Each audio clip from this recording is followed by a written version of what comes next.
하나님께서 하란에서 20년 동안 치열하게 살았고 자수성가하며 잘 살고 있던 야곱에게 나타나셔서 베델의 약속을 기억하게 하십니다. 야곱아, 너가 지금 20년 전에 했던 약속을 기억하느냐?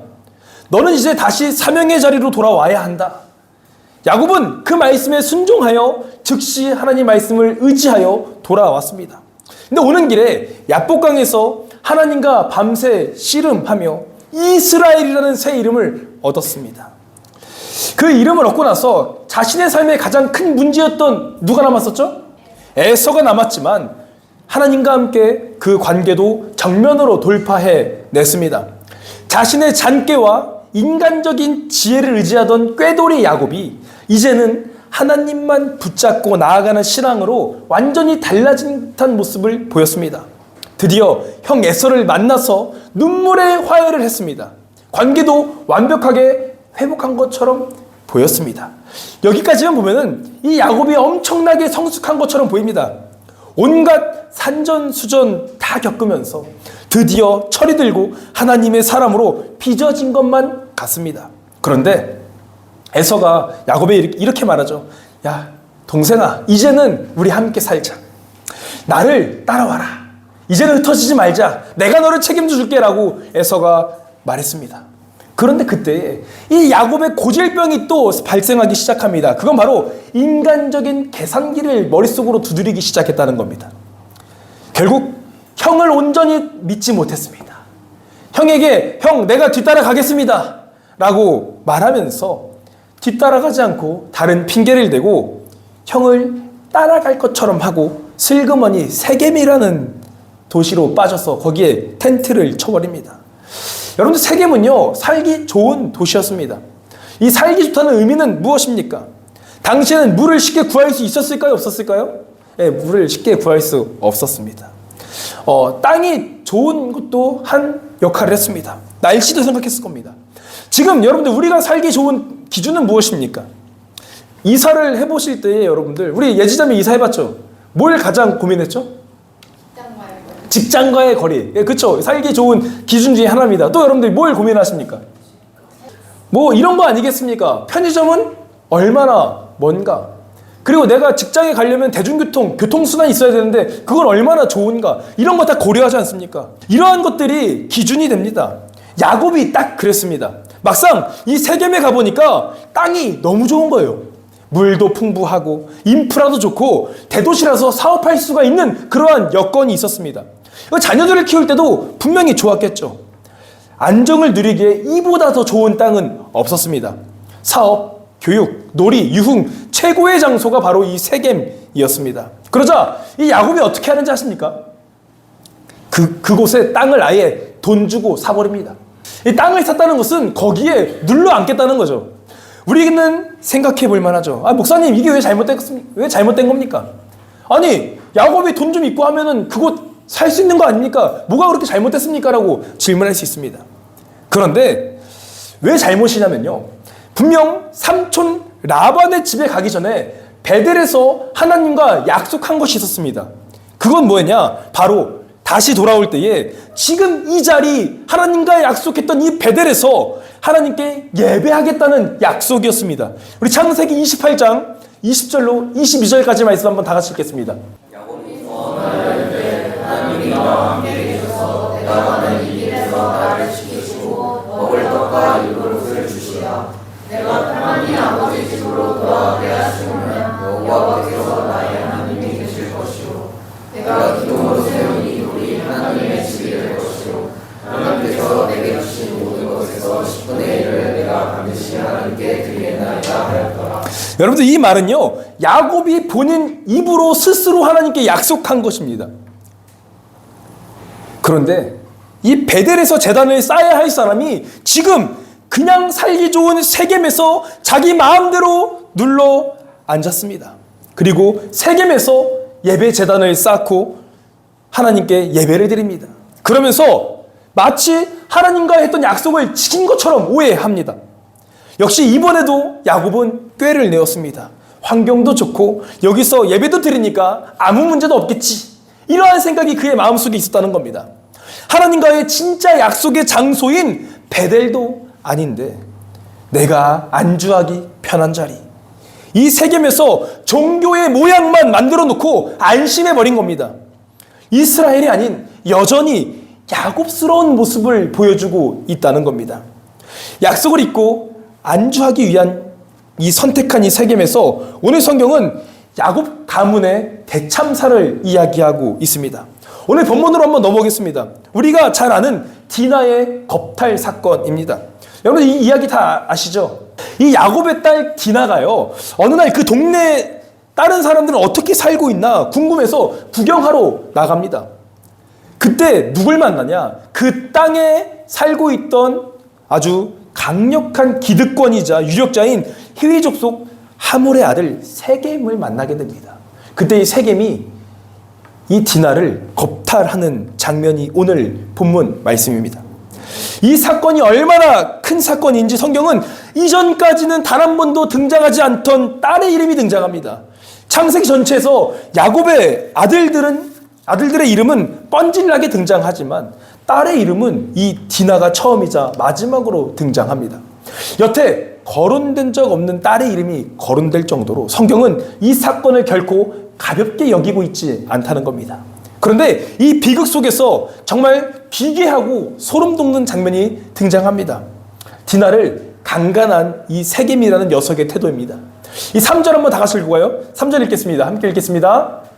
마음이 깊이 야곱의 딸 디나에게 연명하여 그 스물을 사랑하여 그의 마음을 나라고 이기고. 여러분들 이게 무슨 소리냐면요, 이 세겜이 이 디나를 강간했습니다. 강간했는데 강간한 이유가 뭐라고 설명하냐면요, 사랑해서 이런 폭력을 저질렀다는 겁니다. 야, 너 왜 이렇게 나쁜 짓을 했어? 야, 너 왜 그랬어? 이렇게 질문했는데 당사자가 뭐라고 말하는 거냐면요, 이뻐서요, 사랑해서요 라고 말하는 겁니다. 이거는 사랑이 아니라 내 욕망을 채우기 위해 상대방의 인생을 송두리째 짓밟는 폭력일 뿐입니다. 그런데 또 다른 비극은요, 여기서 멈추지 않습니다. 그 다음 장면에 또 다른 비극이 펼쳐집니다. 여러분들, 내 딸이, 내 사랑하는 동생이 이 끔찍한 일을 당했다는 소식을 이 가족이 듣게 됩니다. 우리의 예상대로라면 어떤 느낌이 들겠습니까? 가족들이 분노해야죠. 가만히 있으면 안 되죠. 이 끔찍한 일을 당했는데 어떻게 형제들이, 어떻게 부모님이 가만히 있겠습니까? 그런데 우리의 예상과는 다른 시나리오가 펼쳐집니다. 이 디나의 오빠들은 분노하며 화를 내는데, 날뛰는데 정작 아버지인 야곱은요, 반응이 이상합니다. 우리 5절 말씀 읽겠습니다. 자기의 아들들이 그래서 우축함으로 그들이 돌아오기까지 잠잠하였고. 야곱은 지금 어떤 상황입니까? 잠잠하였다는 겁니다. 침묵합니다. 아무런 반응도 아무런 조치도 취하지 않는 야곱의 모습을 볼 수가 있는 겁니다. 이게 지금 레아에게서 낳은 하나밖에 없는 딸이 짓밟힌 아버지의 정상적인 모습입니까? 이 일이 있고 나중에 히위 족속과 이 협상 자리에서도 야곱은 꽂아 놓은 보릿자루처럼 입을 꾹 닫고 있습니다. 왜 그랬을까요? 자신이 덜 사랑하는 레아에게서 낳은 딸이라서 그랬을까요? 야곱이 갑자기 엄청나게 온유하고 참을성이 많아져서 그랬을까요? 아닙니다. 이 야곱의 깊은 생각 속에는 지금 역시나 계산기가 숨가쁘게 돌아가고 있었기 때문입니다. 저들은 이 성읍의 지배자인데, 먼저 살고 있던 사람들인데, 그리고 저들은 전쟁에 능한 자들인데, 내가 지금 여기서 괜히 핏대를 세웠다간, 대들었다간 역공을 당하면 어떡하지? 내가 지난 20년 동안 갖고 온 내 재산, 내 가족들, 내가 뼈 빠지게 일해서 모은 내 모든 것들이 숲으로 돌아가면 어떡하지? 다 잃어버리는 것 아닌가? 차라리 디나 한 명의 아픔만 조용히 덮고 넘어가면 내 모든 재산과 내 안위는 안전하게 지킬 수 있잖아. 그래, 그냥 이번만 참고 넘어가자. 야, 디나야, 좀 참아라. 이러한 생각이 그의 분노를 잠재웠을 것입니다. 철저하게 내 안위, 내 재산, 내 안주함을 지키기 위해 약자인 이 딸의 고통을 모른 척 눈 감아버린 무책임하고 비겁한 영적 무감각, 그것이 야곱의 침묵이었습니다. 심지어 아들들이 히위 족속과 협상을 합니다. 야, 희귀족속들아, 그러면은 우리의 동생 디나를 줄게. 근데 한 가지 약속 하나 해줘라. 그 약속은 뭐냐면은 우리는 할례받은 사람들이다. 그러니 할례받은 자에게 동생을 줄 수 있다라고 이야기를 하는 겁니다. 그러면서 야, 한 가지 어렵겠지만 너네 다 할례받으라. 그럼 내가 내 동생 줄게 라고 약속을 합니다. 그러자 그들은 우리가 그렇게 하겠다고. 그래서 모든 남자들이 할례를 받습니다. 그때 그들이 움직이기 어려울 때에 이 동생들이 가서 그들을 모두 몰살시킵니다. 그런데 그 피해 복수를 하고 돌아왔을 때도 야곱은 피해자인 딸의 상처는 단 한 번도 물어보지 않습니다. 그저 딱 한마디만 내뱉습니다. 30절 말씀 읽겠습니다.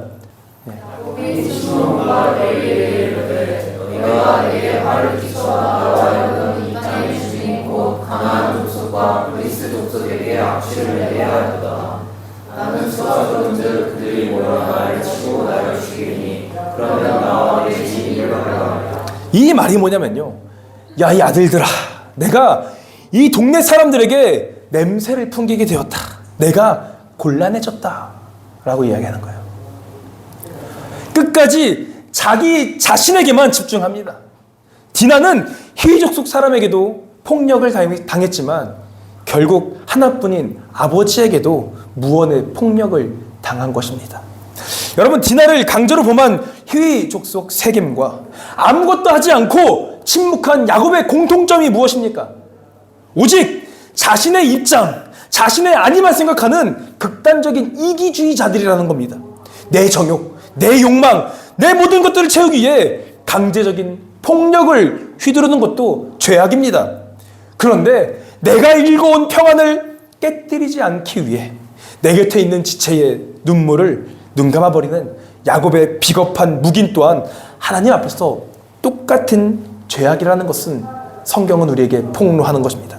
결국 폭력을 행사한 사람도, 그 폭력 앞에서 침묵한 사람도 모두가 다 같은 죄인이라는 겁니다. 여러분, 야곱은요, 하루아침에 이런 사람이 된 게 아니에요. 세겜에 머물며 하나님보다 자신의 안정을 먼저 선택한 삶이 결국 다른 사람의 고통 앞에서도 계산하는 사람으로 만들어 버린 겁니다. 그렇게 내 안위만 챙기는 세겜의 평안에 갇히면요, 우리 안에 어떠한 비극이 일어나는지 아십니까? 주변 지체들의 아픔과 공동체 무너짐 가운데에 철저하게 입을 닫는 야곱의 침묵이 시작되는 겁니다. 바로 내 옆에 있는 형제가, 자매가 세상의 문화 가운데에서 영적으로 난도질당하고 성폭행을 당해 피 흘리며 쓰러져 가고 있는데도 우리는 잠잠합니다. 왜요? 괜히 내가 나섰다가는 내가 피해 입을까 봐, 괜히 내 시간을 낭비할까 봐, 신앙적인 권면을 했다가 내가 피곤한 일에 엮이기 싫어서 우리는 때로는 침묵할 때가 있다는 겁니다. 교회 안에서도 마찬가지입니다. 서로 인사만 하는 경우가 허다하죠. 삶을 묻지 않습니다. 그저 그냥 나 하나 신앙생활 유지하고 나만 큐티하고 내 앞길 챙기기도 바쁜데 내가 왜 저 사람의 감정까지 돌봐야 되나? 내가 왜 저 사람의 삶까지 내가 돌봐야 되나? 내가 왜 저 영혼을 책임져야 되지? 나까지 힘들어지잖아. 나라도 살아야지. 나만 잘 살면 되지. 이러한 생각 가운데서 모른 척하고 지나갈 때가 우리 가운데도 있다는 겁니다. 요즘은 관계가 복잡하고 서로 알지 못하는 곳을 일부러 찾는 그리스도인들이 많습니다. 아무도 나를 모르는 곳에서 조용히 예배만 드리고 싶은 경우도 많습니다. 하나님과 나 사이에 다른 사람이 끼는 것을 싫어합니다. 불편해합니다. 그러나 성경에 말하고 있는 이 공동체는 무엇이냐? 누군가 힘들어하는 것을 같이 힘들어하는 것이 성경이 말해주고 있는 공동체성입니다. 우리는 어떻습니까? 이 공동체 안에서 누군가 힘들어하는 것을 봐도, 누군가 아파하는 것을 봐도, 누군가 죄 가운데 무너지는 모습을 봐도 모른 척할 때가 있다는 겁니다. 내 에너지를 뺏기기 싫어서, 내가 구축해놓은 내 세겜의 평안이, 내 루틴이 깨질까 봐, 내가 읽어온 것들이 하루아침에 무너져 버릴까 봐 두려워서 철저하게 이기적으로 묵인하며 비겁한 침묵을 할 때가 있다는 겁니다. 이 참혹한 디나 사건이 터진 이후에 창세기 35장으로 넘어가면요, 하나님께서 야곱이 잘못한 행동을 책망하듯이 다시 나타나 말씀하십니다. 그리고 이렇게 명령하십니다. 야곱아, 이제 일어나 베델로 올라가라. 이제 너가 있어야 할 곳은 세겜이 아니라 베델이다 라고 말씀하시죠. 야곱은 숫곳에 머물렀고 세겜에 정착했고 그곳에 제단까지 쌓으며 안주했습니다. 왜 하나님은 세겜을 떠나서 베델로 올라가라고 하셨을까요?